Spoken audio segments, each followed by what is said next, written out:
newscast. We're tracking a sunny and a cooler start to the new year.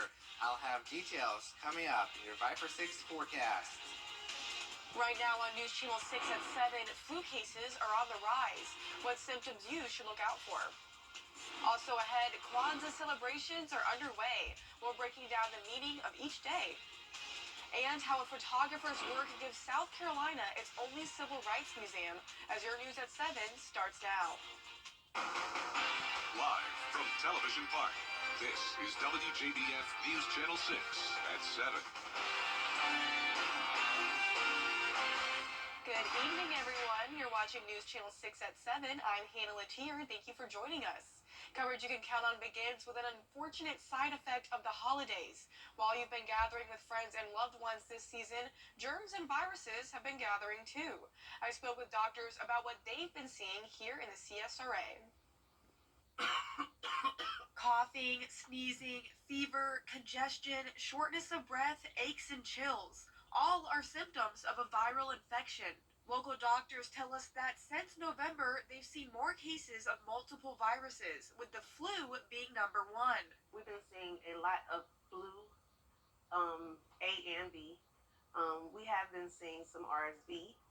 We've also been seeing COVID. The CDC is reporting that both Georgia and South Carolina are in the very high range for flu cases. Influenza A has been more common than B, but there's a good bit of overlap. We have seen several cases of COVID every day at one of our offices or more. So we do have both of those going on. And then, of course, a lot of them where they get tested for both and find out that it's not either of them. If it's not the flu or COVID, Dr. Newton says it's usually a rhinovirus, which causes a common cold. He recommends getting tested to be sure, especially if you're experiencing severe, rapid onset symptoms. You want to get tested so that you know if it's influenza or COVID, because the good news is both of those do have a medication, but what's key about it is both the medications need to be started as early as possible to do the most benefit and to decrease complications the most. While there are many ways to help prevent getting sick, doctors want to remind you of a few key things. Wash your hands, keep your hands away from your mouth and your nose, and if you can, wear a mask to protect others. The American Red Cross is offering you the chance to save a life and win Super Bowl tickets. And all you have to do is roll up your sleeve. All blood types are needed. If you donate blood, platelets, or plasma through January 5th, you'll get a Red Cross t-shirt. If you donate anytime in January, you will automatically be entered into a national drawing to win a trip for two to the Super Bowl in Las Vegas. You can go to any of the local Red Cross blood collection centers to donate blood or platelets. And the Shepherd Community Blood Center is offering you the chance to see a movie this week for free. Just donate blood at any Shepherd site, including mobile drives. They're giving out free movie tickets to Regal Cinema in Augusta and Aiken to all donors now through Saturday. A complete list of them can be found at shepherdbloodcenter.org. And Georgia State Patrol is investigating an accident that killed a pedestrian on Christmas Day. It happened Monday night on Meadowbrook Drive and Bullock Avenue. An accident report states that the deputy was traveling north when a pedestrian stepped into the roadway. Investigators say 43-year-old Sean K. Hester was pronounced dead at the scene. And it is time now for a first look at our weather. Here's meteorologist Miller Hyatt. Miller, can we expect any of these cooler temperatures to be coming in soon? Or yes, that is right, Hannah. We're going to be expecting your Viper 6 forecast, Hannah. All right, Miller, looking forward to it. Today is the second day of Kwanzaa. Kwanzaa was started in 1966 by a California State University Long Beach professor as a non-religious celebration of family and social values. The holiday was adapted from the first fruits celebrations of ancient Africa. It was founded out of a dark period. There was the Watts riots in California, and all this is during that civil rights period when a lot of unrest. And in the midst of the riots, which was a dark period, Dr. Karengo came up with the idea to do something positive. Kwanzaa runs until January 1st and became more popular in the late 80s and 90s, and with a different prop that people use to signify its meaning. Gregory Woods explains.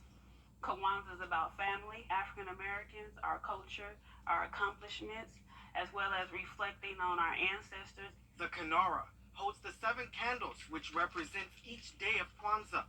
The black candle represents the people. Red stands for the sacrifice of Africans and African Americans, and green stands for the wealth of the land. Each day a candle is lit to honor a principle of the cultural celebration. The black candle stands for the Swahili word umoja, which means unity. The second principle is kujichagulia, self-determination. The third principle is ujima, collective works and responsibilities. The fourth principle is ujama, collective economics. The fifth principle is nia, purpose. The sixth principle is kaumba, creativity. And the seventh principle is imani, faith. And a local filmmaker is celebrating the Kwanzaa holiday with a new movie entitled Kwanzaa Family Vacation. The movie was written, produced, and directed by our very own Carlton T. Clay, and even features a cameo by our very own Dee Griffin. The film is about a young woman who spends the holidays with her boyfriend's family and learns about the principles of Kwanzaa. It was shot in Augusta, and this is Carlton's 5th holiday film. It is available for a limited time on Vimeo On Demand. And from sit-ins to prayer protests to portraits of prominent African Americans, South Carolina's Civil Rights Museum has a lot to offer. And soon it will be expanding to a bigger space to tell more important stories. Located in Orangeburg, Cecil Williams is the man behind the collection. In 2019, he converted his old house and darkroom into the Cecil Williams South Carolina Civil Rights Museum. It's the only civil rights museum in the state. In the next year or so, Williams hopes to move his museum into a building 3 times larger in downtown Orangeburg with full-time staff. In South Carolina, we have so many untold stories that are yet to be known. And one of the ways to save these stories of sacrifice, these stories of overcoming, is to have a museum like we are developing here in Orangeburg. Photography is so important to telling stories about history. And we in South Carolina formerly have not been known for involvement in the American Civil Rights Movement and the progress that took place, bringing down the barriers to segregation. The $23 million project is designed to revitalize the railroad corner in Orangeburg, a city that is 75% African American. Up next, we'll tell you what you can expect from Georgia lawmakers for next year when coverage you can count on continues. Hello, Adrian. Welcome to We are just a few weeks away from the start of the new legislative session in South Carolina, and that means some new laws will soon take effect.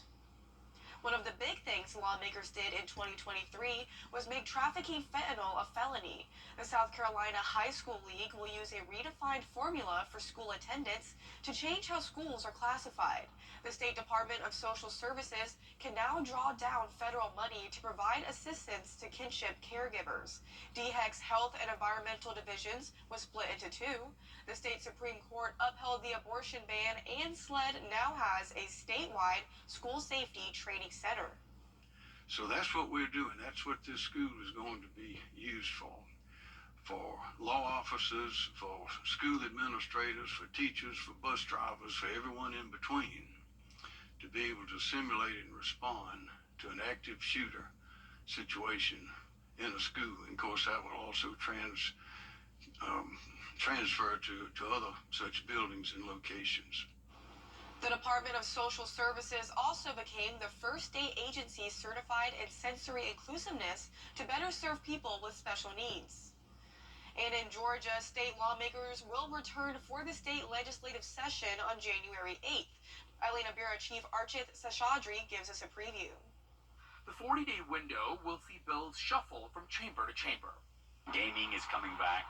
The industry is putting together another series of bills that are going to probably be pre-filed. Lawmakers say casino gambling, stricter penalties for hate crimes, more protection for workplace harassment are on the list. Right now, we're the #1 state to do business, but we also know we're number 48 for workers. We've been able to pass some harassment protections for public workers, for county, city workers. We need to get those same protections in place for every employee in Georgia. There's also a push for tax credits for gun owners for safe storage. I've been working on would actually be something that would incentivize that kind of safe behavior, that gun safe behavior, and that is to get a tax credit in place for anyone who purchases a gun safe or a gun lock or anything that you can use to safely secure your weapon and keep it out of the hands of a curious kid. After the closing of Atlanta WellStar last year, lawmakers will likely spend money to prevent rural hospitals from closing. There'll be another review, as was started but not completed during the last session and sort of died in the state senate on sine die, of the certificate of need process, which is the way the state allocates where medical services and beds will be provided and allowed to exist to offer medical services in Georgia, such as cancer care, such as cardiac care. Georgia Governor Brian Kemp will introduce a new bill next month during the 2024 legislative session that would give the largest income tax cut in the state's history. Governor Kemp says the goal is to lower it every year until it reaches 4.99%. This is what happens when you budget conservatively. This is what happens when you think long term, rather than make knee-jerk fiscal decisions without consideration the impact it will have on the state. The state's lieutenant governor says the long-term plan is to eventually phase out the state income tax altogether. Reporting in Atlanta, Archit Seshadri, Atlanta Bureau Chief. A state Supreme Court judge says he will issue a written order about the redistricting maps. Lawmakers will also work to ratify the state budget. Coming up after the full forecast, the minimum wage will be increasing in 22 states. We'll tell you why some aren't happy about the change when we return. Absolutely, it will, and I love that it's mostly sunny on New Year's Eve. I think that's making up for it raining on Christmas. Yeah, that was a pretty dreary one, but don't worry, Mother Nature has us in for a treat. Exactly, and I know I'm looking forward to it. And in South Carolina, breweries and law enforcement officers are making sure to keep people safe for this New Year's Eve celebration. Breweries in Spartanburg expect to be busy and want to make sure their customers make it home safe, so they're not afraid to cut off some of them. Law enforcement says that New Year's Eve is one of the most dangerous times of the year to be on the road. They say a single injury caused by an intoxicated driver is one too many. And we just don't want to see another family go through this at any time, especially during the holidays. So if I can just reach one person out there, please don't do it. We have Ubers now, we have Lyft, we have, just ask a friend to come get you. Lyft, Uber, or a friend. Breweries say all three of those options are perfect for the night out regardless of where you go. We'll be right back. Start the new. Download it today. We turn now to the cost of living that has been skyrocketing in recent years. On January 1st, millions of Americans will get some help paying their bills, but not everyone is on board with the changes. Here's Andrew Deinbert with the details. With a new year comes new laws. For many states, that means the minimum wage is going up. Beginning January 1st, 22 states will see their minimum hourly wage increase. In some states, the hike will be small, just 35 cents in Ohio. But in Hawaii, the minimum is raising by $2. The impact of the increase in minimum wage, it just moves people closer and closer to out of poverty. In New York, a split. The minimum hourly wage in the New York City area will rise by $1, while the rest of the state sees an 80-cent raise. But it's California that has generated the most headlines. Wages there are going up by 50 cents on January 1st. And then in April, fast food workers will see a far more substantial raise of $4 an hour. 557,000 people at 30,000 locations. This is a big deal. $20 an hour.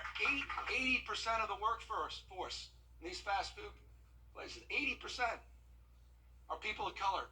Two-thirds are women. This is for my ancestors. This is for all the farm workers, all the cotton pickers. This is for them. But the state is already paying the consequences. 2 large Pizza Hut franchises announced yesterday that they're eliminating their in-house delivery services, resulting in more than 1,200 drivers being laid off. Customers will now have to use third-party apps like DoorDash for deliveries. And Chipotle and McDonald's have said they'll be raising prices in the state to offset the higher labor costs. Andrew Dimbert, ABC News, New York. Georgia and South Carolina are among the 20 states that are still at the federal minimum wage, which has been $7.25 an hour since 2009. Government stats show $1 today can buy only about 70% of what it could buy back in 2009. We'll be right back. We're putting our foot down to keep our lazy. If you already pay for Amazon Prime, you're going to have to cough up a little extra to keep ads out of your shows. Starting on January 29th, Amazon will start inserting ads into all of its Prime Video movies and shows. If you want to go ad-free, it'll cost you an extra $2.99 per month on top of your Amazon Prime membership fee. Now, Miller, how do you feel about this? Because you were telling me earlier that you do have an Amazon Prime membership. Yeah. For me, though, I usually watch, like, movies on Netflix. So I just use the Prime for, like, shipping and stuff. But unfortunately, I have to pay the price. Yeah, I mean, literally. I'm on my brother's account, so I don't have to pay, but I feel really bad for him. Yeah, well, I guess I'll have to pay the price. You just gotta be a freeloader. That's how you do it. That is right. So looking at your 10-day forecast, very nice tomorrow, 63 degrees. Then cooler this weekend, so if you don't like the cold weather, you'll definitely want to use that Amazon Prime account to watch some movies. Good one. And then I didn't mention that New Year's Eve looking great to watch fireworks. Awesome. Well, thank you so much, Miller. We will see you again at 10 on MeTV, and we're always with you at WJBF.com. Entertainment Tonight is next. Thank you so much for watching. Over the last 20